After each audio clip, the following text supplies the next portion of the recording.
The round trip of 1,500 miles was the adventure of Sandy's lifetime. It was something more fateful for my brother. His Guadalcanal, I suppose, his Battle of the Bulge. At 41, he was too old to be drafted when that December, with Lindbergh's policies discredited and Wheeler disgraced, and Roosevelt back in the White House, America finally went to war against the Axis powers. So this was as close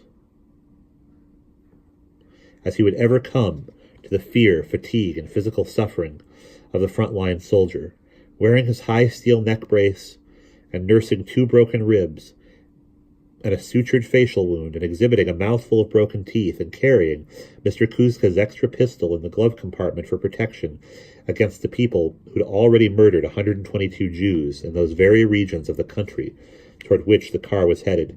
He drove 750 miles to Kentucky, stopping only to get gas and go to the toilet. And after sleeping at the Mohinis for 5 hours and eating something, turned around and started back, though now with a painful infection simmering along the length of his suture, and with Selden sick to his stomach and feverish in the back seat, hallucinating about his mother, and all but performing feats of magic to do what he could to bring her back.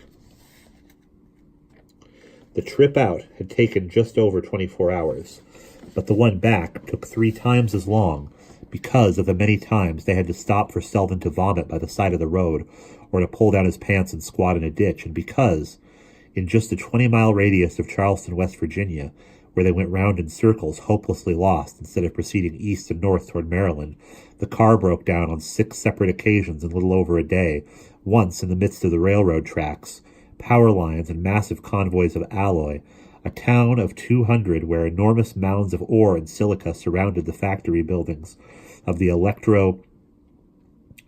Metallurgical Company plant. Once, in the nearby little town of Boomer, where flames from the coke ovens reached so high, my father, standing after sundown in the middle of the unlighted street, could read or misread the road map by the incandescence. Once in Bell, yet another of those tiny hellish industrial hamlets, where the fumes from the DuPont ammonia plants almost knocked them flat when they got out of the car to lift the hood and try to figure out what was wrong. Again in South Charleston, the city that looked to Selden like a monster because of the steam and the smoke wreathing the freight yards and the warehouses and the long dark roofs of the soot-blackened factories, and twice on the very outskirts of the state capital, Charleston.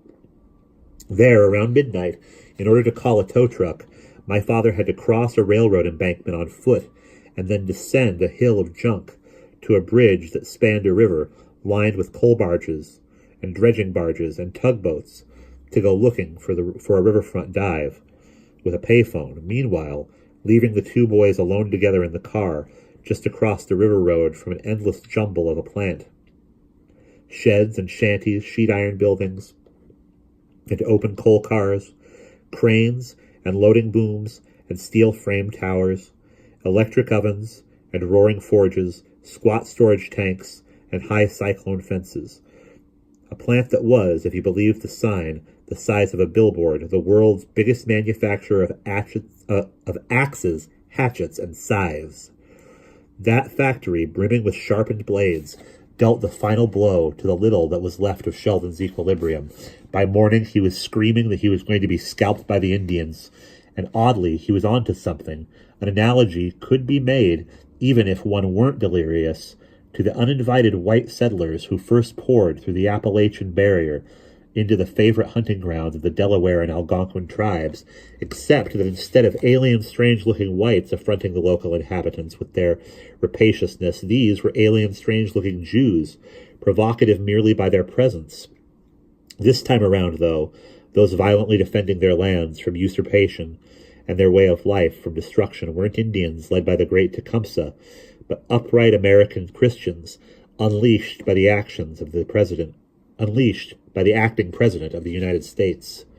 It was by then October 15th, the very Thursday when Merrick LaGuardia was arrested in New York, when the First Lady was incarcerated at Walter Reed, when FDR was detained along with the Roosevelt Jews alleged to have masterminded the kidnapping of Lindbergh Père, when Rabbi Bengelsdorf was arrested in Washington, and Aunt Evelyn went to pieces in our storage bin.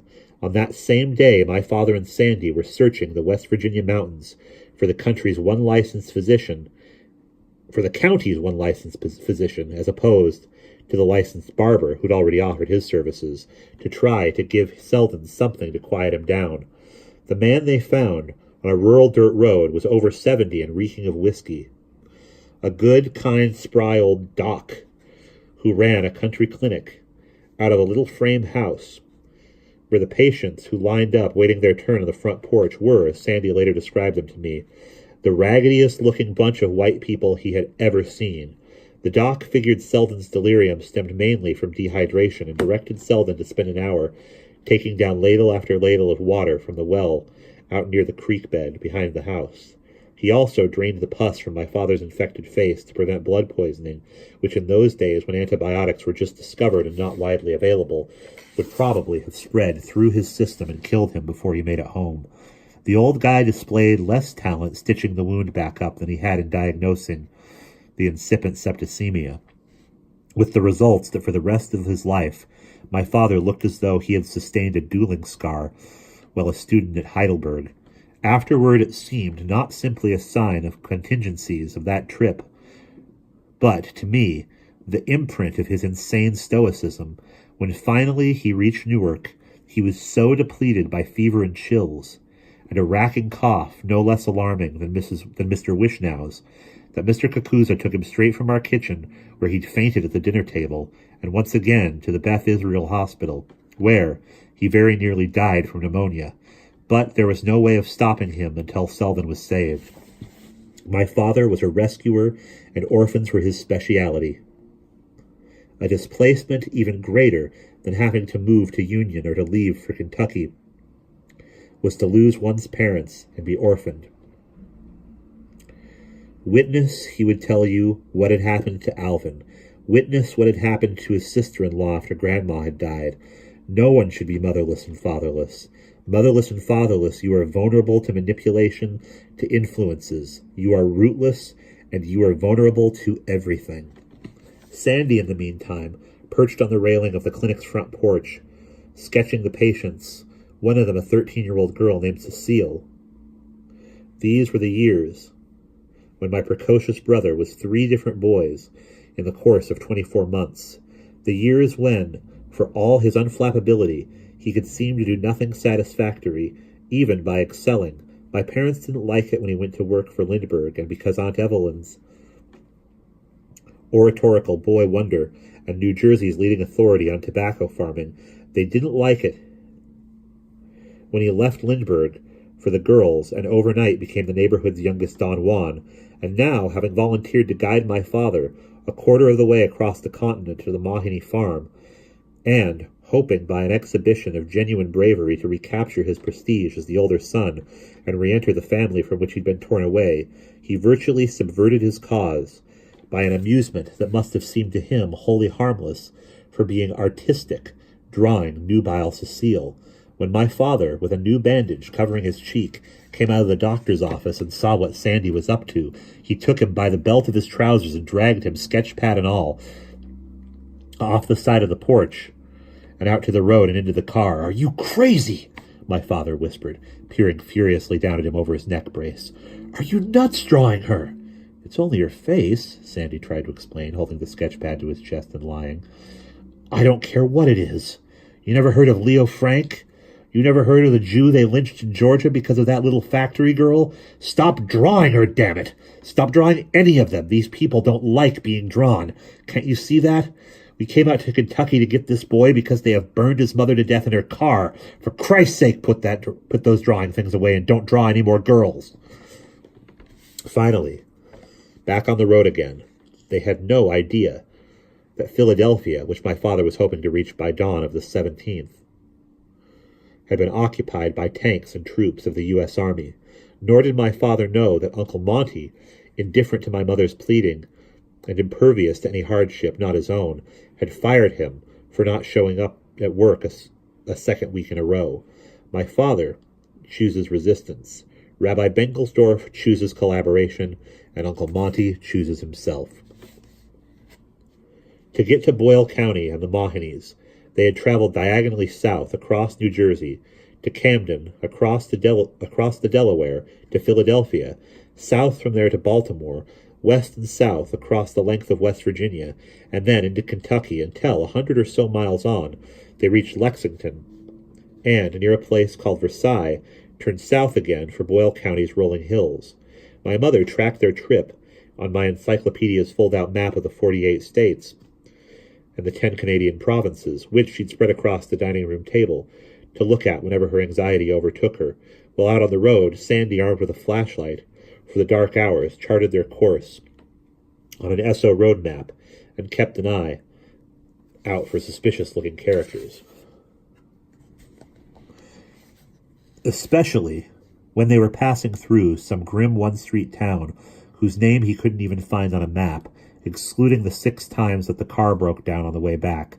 Sandy counted at least another 6 in West Virginia when my father, who didn't like the look of a battered truck that was following behind them, or the pickup parked haphazardly by some roadside saloon, or of the overalled kid in a gas station who'd pumped their gas and checked the car's front end and then spat on the ground when he took their money, had asked Sandy to open the glove compartment and pass him Mr. Kuzka's spare pistol to hold in his lap while he drove, and each time, sounding as though he, who'd never fired a shot in his life, wouldn't hesitate if he had to pull the trig.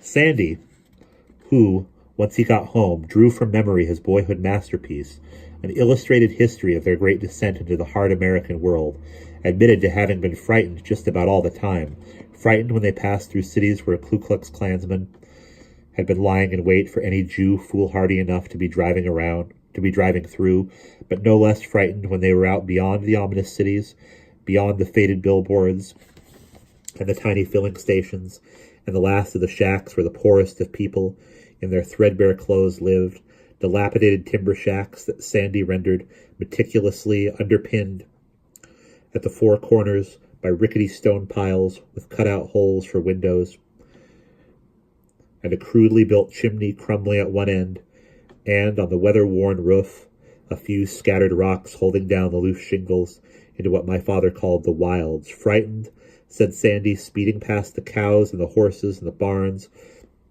and the silos without another car in sight. Frightened, making hairpin turns up in the mountains without either a shoulder or a guardrail at the side of the road, and frightened when the paved road turned to gravel and the forest closed around them, as though they were Lewis and Clark, and especially frightened because our car had no radio, and they didn't know whether the killing of Jews had stopped, or whether they might be driving right into the thick of the country's murderous rage against people like us. Seemingly the sole interlude that hadn't frightened my brother was what so scared my father out front of the doctor's house. Sandy's drawing a picture of the West Virginia mountain girl whose looks had clearly gotten him all worked up. As it turned out, she'd been exactly the age of the little factory girl, as the whole country came to know her, murdered in Atlanta some 30 years earlier by her Jewish supervisor, a married businessman of 29 named Leo Frank. The famous 1913 case of poor Mary Fagin, found dead with a noose around her neck on the floor of the pencil factory basement after going to Frank's office on the day of the murder to collect her pay envelope, had been all over the front pages, north and south. At about the time my father, an impressionable boy of 12, who'd only recently left school to help support his family, was now at work in an East Orange hat factory, obtaining a first-class education there in the commonplace libel that linked him inexorably to the crucifiers of Christ. After Frank's conviction on not merely reliable circumstantial evidence that is all but discredited today, a fellow prison inmate became a statewide hero by slashing his throat and nearly killing him. 1 month later, a lynch mob of respectable citizens finished the job by abducting Frank from his jail cell, much to the satisfaction of my father's co-workers on the factory floor, hanging the sodomite from a tree in Marietta, Georgia, Mary Fagin's hometown, as public warning to other Jewish libertines to stay the hell out of the South and away from their women. To be sure, the Frank case was only a part of the history that fed my father's sense of danger in rural West Virginia on the afternoon of October 15th, 1942. It all goes back further than that. And there we will pause.